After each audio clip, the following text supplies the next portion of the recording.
Hinabol ng operatiba ang isang magkasintahang agad umeskapo sakay ng motorsiklo matapos mabilhan nila ng 200 pisong pakete ng shabu kagabi. Umabot ang takbuhan hanggang sa makorner ng tropa ang mga sospek sa mismong bahay nito sa Mesapang Kangkong, Barangay Old Palara, Quezon City. Agad inaresto ang dalawa na kinilalang sina Luisito Epres, 40 anyos at Rhea Bragais, 32 anyos.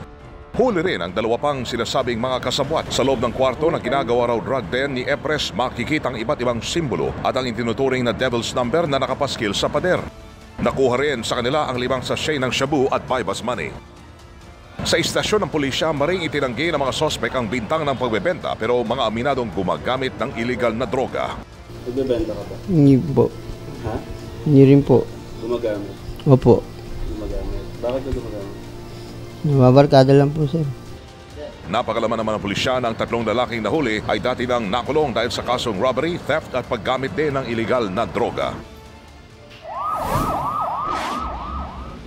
Di na nakapalag ang 3 lalaking ito nang arestuin ang Talipapa Police Station sa may Salam Compound, Barangay Culiat, bandang alas 4 kaninang madaling araw.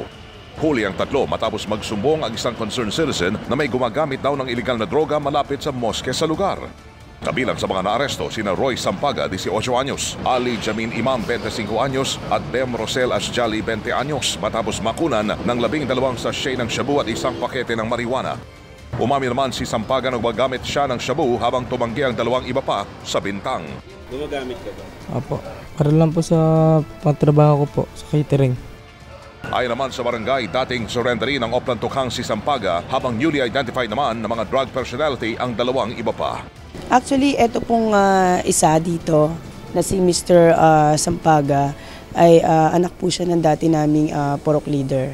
Ang alam ko po, isa siya sa mga natukhang before no, na surrenderies. Kasong paglabag sa Republic Act 9165 ang kakaharapin ng lahat ng nahuli dahil sa pagbebenta, paggamit at pagtatago ng mga illegal na droga.